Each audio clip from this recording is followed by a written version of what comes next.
There is something curious about human nature that few people notice. The more we talk about our plans, our virtues, and even our fears, the weaker we become in the face of the world. It sounds contradictory. Modern culture teaches us exactly the opposite. It tells us to share everything, post your achievements, tell people your goals, expose your emotions, show the world who you are. But the ancient sages had a completely different perspective. For them, silence was not absence. It was protection, it was discipline, it was power. The Stoic philosopher Seneca said something deeply provocative. The wise man speaks only when his words are better than silence. Perhaps you have already noticed this in your own life. Maybe you once shared a big plan, only to hear criticism that stole your motivation. Or maybe you shared something important and suddenly felt that the energy to accomplish it simply disappeared. Or worse. Perhaps you discovered that some people around you do not celebrate your growth. They envy it. The truth is that in the modern world, speaking too much can become a silent form of self-sabotage, because every word you release into the world also releases your mental energy. And the Stoics understood this deeply. Today we will explore 6 things the Stoics advised never to share with anyone. Not out of paranoia, not out of fear, but out of inner mastery. Each of these 6 things represents an area of life where silence protects your mind, your peace, and your purpose. And there is a very specific reason for this. When you learn what to protect, you begin to build something the Stoics valued above any wealth: inner tranquility. But there is one point in particular that few people understand. The 5th revelation of this video shows a silent principle followed by highly disciplined people, men and women who achieve great goals without attracting envy, sabotage, or distractions. It is a principle that transforms silence into a true strategy of power. And when you understand it, something changes inside you, because you realize that peace does not come from controlling the world. It comes from controlling what you reveal to the world. But before we dive into that, I want to ask you a sincere question. Have you ever noticed that the more you talk about something important, the harder it becomes to actually accomplish it? Think about that for a moment, because this reflection is the starting point of Stoic wisdom. The philosopher Emperor Marcus Aurelius wrote something extremely simple but powerful in his Meditations. Waste no more time arguing about what a good man should be. Be one. That sentence reveals a profound truth. Virtue is not speech. Virtue is silent action. And this is exactly where we begin the first lesson. The first thing you must protect with extreme care is something that the modern world often turns into a spectacle: your silent virtue. Many people believe that being a good person means publicly displaying their good deeds. They announce donations, they post acts of generosity, they share stories in which they appear as the moral hero of the situation. But in Stoicism, this reveals a fundamental mistake, because when virtue needs witnesses, it stops being virtue. It becomes performance. True character is built when no one is watching. Imagine 2 people helping someone in need. The first helps silently. The second helps, takes a photo, and posts it on social media. Externally, both did the same thing. But internally there is a profound difference. One acted from principle, the other acted for recognition. And the problem is that when we begin to seek approval for our good actions, we create an invisible dependency. From that moment on, the good we do is no longer guided by conscience. It becomes guided by applause. And applause is an extremely unstable currency. Today it comes, tomorrow it disappears. The Stoics understood that the only true reward of virtue is virtue itself. It strengthens your soul, it strengthens your character, it strengthens your mind. And there is also a spiritual principle deeply aligned with this. In the scriptures, there is a powerful teaching that echoes this same wisdom. When you do good, you do not need to announce it to the world, because God sees even what happens in silence. True spiritual transformation does not happen in front of crowds. It happens in the invisible. And perhaps this is difficult to accept at first, because we live in a culture that rewards exposure. But Stoicism reminds us of something liberating. You do not need anyone's approval to live correctly. Your conscience is sufficient witness. And when you protect your virtue from the social stage, something extraordinary happens. Your integrity begins to become independent from the opinions of others. But there is another silent trap that drains the peace of many people. Something that keeps the mind trapped in the past and steals the serenity of the present. And that is what we will talk about next. The second thing you should never constantly share, your resentments. But there was something many people still had not realized about this. And that is exactly where the next lesson begins. But there was something many people still had not realized about silence. Silence is not just the absence of words. It is a way of protecting the mind itself. And that is exactly why the second thing you should stop constantly sharing is your resentments. We are not talking about a recent disagreement or a problem that still needs to be resolved. We are talking about those old stories, emotional wounds that continue to be repeated year after year. The betrayal someone committed, the injustice you suffered, the friend who disappeared when you needed them most. All of us carry difficult moments.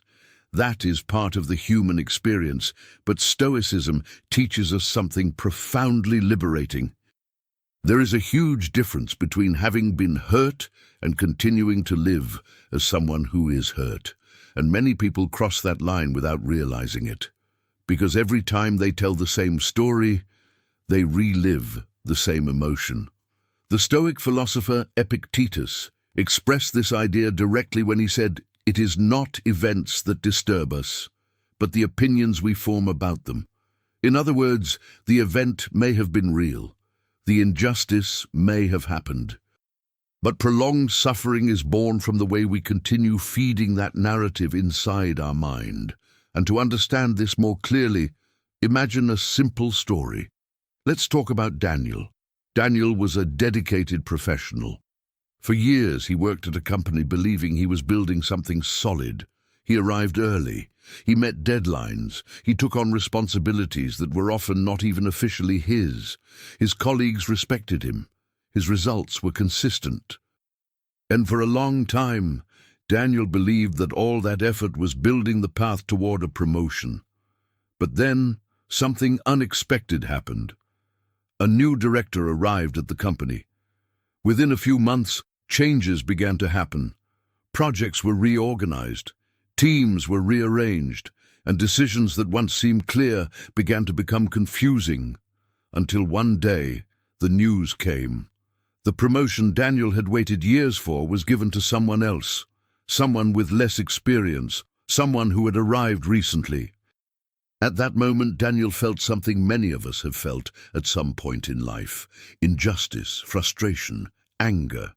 In the following days, he tried to continue working normally, but the situation kept returning to his mind. And whenever he met friends or family, he told the story. He explained what had happened. He described every detail. He repeated how the manager had made the decision. He talked about the lack of recognition. And every time he told the story, the emotion returned with the same intensity. It felt as if everything had happened the day before. But there was something Daniel still had not realized. The company had already moved on. His colleagues were focused on new projects. The director was probably already thinking about other decisions, but Daniel was still living in that moment. His past had become his mental residence. And then something interesting happened. During dinner with an older friend, Daniel once again began telling the same story. He explained the whole situation, described the details, talked about the injustice. And when he finished, his friend asked only one question, a simple question, but deeply uncomfortable. He said, Daniel, do you realize that this story is still controlling your life? For a few seconds, Daniel remained silent, because he had always believed that talking about it was a way to vent, a way to relieve the pain. But in that moment, he realized something he had never considered. Every time he told that story, he relived exactly the same emotion. It was like opening a wound every morning, just to show others how much it still hurt. And in that moment, something began to change inside him. Daniel began to realize that his energy was being consumed by something that no longer even existed. The promotion had already been given. The decision had already been made. But he kept carrying that situation inside his own mind. The philosopher Seneca wrote something extremely powerful about this. We suffer more often in imagination than in reality. Daniel then began to try something different. He made a simple decision. He stopped telling that story, not because he pretended nothing had happened, but because he decided that situation would no longer define his identity. And in the following months, something curious happened. Without constantly repeating that narrative, the emotion began to lose strength.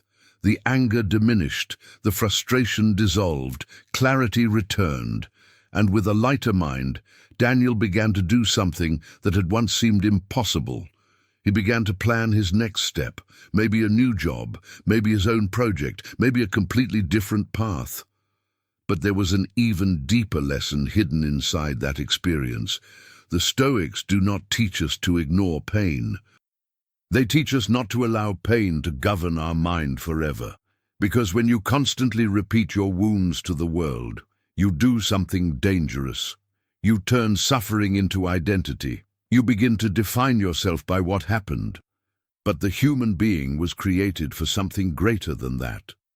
Christian faith also reminds us of this truth.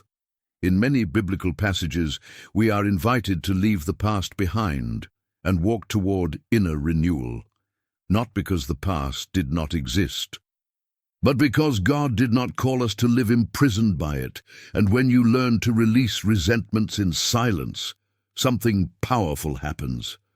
Your mind recovers space, your energy returns, your peace begins to rebuild itself. But there was still something deeper Daniel needed to face, because abandoning resentments is only part of the journey. There is another area of life where many people become vulnerable without realizing it. An area that can weaken your confidence and even expose your weaknesses to the world.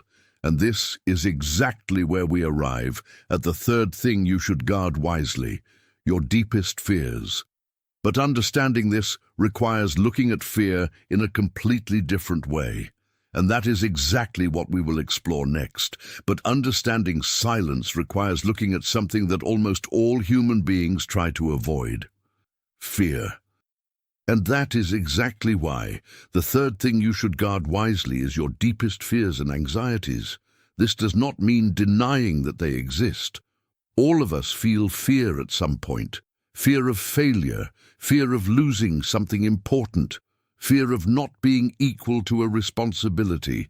These feelings are part of human nature, but Stoicism makes a very important distinction between feeling fear and feeding fear in front of others. When someone constantly exposes their anxieties to the world, something curious begins to happen. The mind begins reinforcing the narrative of its own fragility. Every time you say, "I can't," "I'm afraid," "I think I'm going to fail," your identity begins to shape itself around that idea, and the more you verbalize that narrative, the more true it seems. The Stoic philosopher Epictetus taught that the true power of the human being lies in distinguishing between two things: what is under our control and what is not. Fear usually arises from confusion between these two areas. For example, Imagine someone who needs to present an important project at work. The final result of the meeting is not completely under their control. Other people will make decisions. External circumstances may interfere, but preparation is under their control. Study is under their control. Effort is under their control. When someone spends weeks telling everyone how afraid they are of that meeting, what actually happens? Anxiety grows. The mind begins convincing itself that failure is inevitable. But the Stoic does something different. He does not ignore fear. He transforms fear into silent preparation. Instead of announcing his anxiety, he asks himself, "What is under my control right now?" And then he acts. But there is also a spiritual dimension deeply connected to this attitude. Christian faith reminds us that confidence does not come from the absence of difficulties. It comes from trusting that God walks with us even when we face challenges. When the mind anchors itself in that trust, fear loses part of its power because you understand that your role is to act with integrity and effort. The final result belongs to something greater. But there is another area of life where excessive exposure can generate even more problems, something many people reveal to the world without realizing the consequences. The fourth thing you should keep in silence is your material prosperity that has not yet been consolidated. This may sound strange at first, because modern culture celebrates exactly the opposite. Social media is full of people displaying financial gains, new cars, investments, new businesses, financial results. But the Stoics observed human nature with great realism, and they knew that visible wealth often awakens two dangerous enemies. The first is envy. The second is expectations. The philosopher Seneca warned that envy is one of the most corrosive emotions within society, because it is born from constant comparison. When you announce major financial gains or opportunities, you inevitably awaken comparisons in the minds of other people. Some will celebrate, but others will feel discomfort. And that discomfort can manifest in subtle ways: criticism, doubts, passive-aggressive comments, or even requests and expectations you never intended to create. But there is still a second problem. When you announce financial plans before they materialize, you create invisible pressure. If something goes wrong, you will not only have to deal with personal frustration, you will also have to deal with external judgment. And many times that generates something the Stoic seeks to avoid at all costs: mental disturbance. For that reason, the wise person works differently. He builds silently. He invests silently. He develops his projects without turning every step into a public announcement, because he understands something few people understand. Seeds grow better in the dark. Important plans do too, but there is still another area of life where silence becomes a powerful form of inner protection. The fifth thing you should keep private is your personal discipline, your waking schedule. Your moments of prayer, your reading, your journaling, your training. These moments represent something sacred. They are the place where you fight your internal battles, where you confront laziness, where you strengthen your reason. The philosopher Emperor Marcus Aurelius often reflected on the importance of fulfilling duty without seeking recognition. For him, acting correctly was enough. It was not necessary to announce it to the world. When discipline becomes spectacle, something dangerous happens. The person begins to seek the title of disciplined. But true discipline was never about recognition. It has always been about inner transformation. Imagine someone who wakes up at 5 in the morning, but spends the first hour posting photos about how productive they are. Without realizing it, that person has already lost the main benefit of that moment: silence, concentration, the internal struggle. True discipline happens far from the public eye.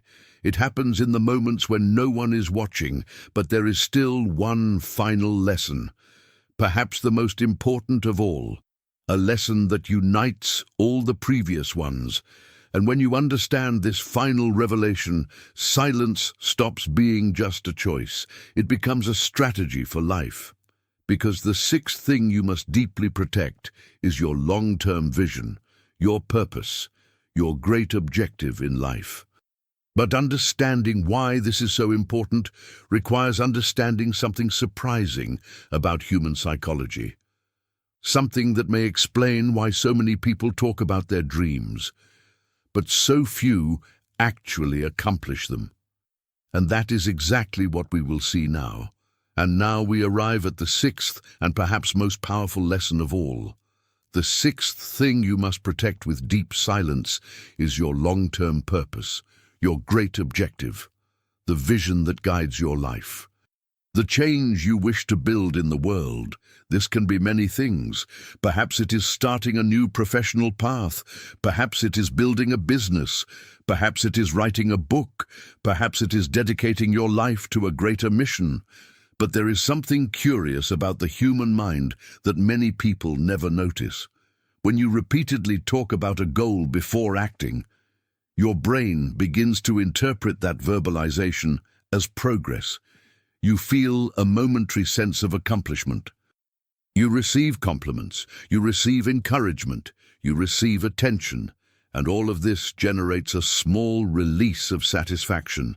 The problem? That satisfaction happens before the real work even begins. And this reduces the internal pressure necessary to act. Modern psychology calls this premature satisfaction from verbalization. But the Stoics already understood this phenomenon a long time ago. The philosopher Epictetus advised his students very directly, don't explain your philosophy. Embody it, in other words. Do not announce who you intend to become. Become that person. But there is another danger in revealing great goals too early.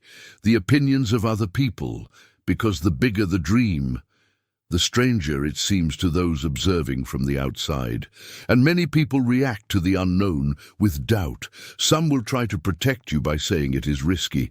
Others will simply project their own fears. They will say things like, "This is very difficult. Maybe you should be more realistic. Do you really think this will work?"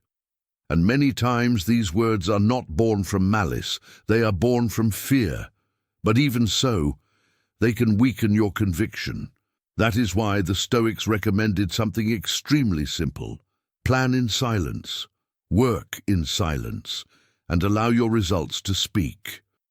The philosopher-emperor Marcus Aurelius left powerful advice that echoes this same idea. Waste no more time arguing about what a good man should be. Be one. This sentence reveals something profound. True transformation has never been noisy. It happens in the silence of daily choices, in invisible consistency, in the discipline no one sees. And there is also a spiritual dimension deeply connected to this. Christian faith teaches us that many of God's most important works happen far from human applause. Inner transformation, the maturation of faith, the development of character, all of this happens first in the invisible, before it appears in the world, just like a seed grows beneath the soil before becoming a tree. Your purpose also needs a period of silent growth. But now an important question arises. How can you apply all of this in practice? How can you turn these ideas into something real in your life? The Stoics would suggest starting with 3 simple attitudes. The first attitude is practicing intentional silence. Not everything needs to be shared. Before speaking about something important, ask yourself, does this strengthen my purpose, or does it only seek approval? That simple question already changes many decisions. The second attitude is cultivating private discipline. Reserve moments in your day that belong only to you, your time of prayer, your time of reading, your time of reflection. These moments are the place where your mind grows stronger, and when they remain protected, your emotional stability increases. The third attitude is trusting the silent process. Not all progress needs to be immediately visible. some of the deepest changes happen slowly, day after day, choice after choice. And perhaps this is one of the greatest lessons of Stoicism. True strength does not need to be announced. It naturally reveals itself through life. Now I would like to propose a small challenge for you. During the next 7 days, try something different. Choose an important goal in your life, something that truly matters to you. And for 7 days, do not talk about it with anyone. Just work. Just move forward. Just execute. Use silence as protection. Observe what happens to your mind. Observe how your energy remains more focused. Observe how the need for approval begins to disappear. This small exercise may reveal something surprising, that many times we talk too much and act too little. But when we learn to reverse that logic, our life begins to change. Now I want to hear from you. Among the 6 things we explored today, silent virtue, resentments, fears, prosperity, personal discipline, long-term purpose, which one do you realize you need to protect the most in your life right now? Share your reflection in the comments. Your experience may help other people who are also seeking inner peace. And if you want to continue exploring the deep wisdom of Stoicism combined with faith, consider subscribing to the channel. In the next videos, we will continue exploring how to develop mental clarity, emotional discipline, and a life guided by purpose. Because in the end, as the Stoics remind us, the true victory is not over the external world. It is about mastering your own mind. And when that happens, silence stops being merely the absence of words. It becomes the fortress of your inner peace.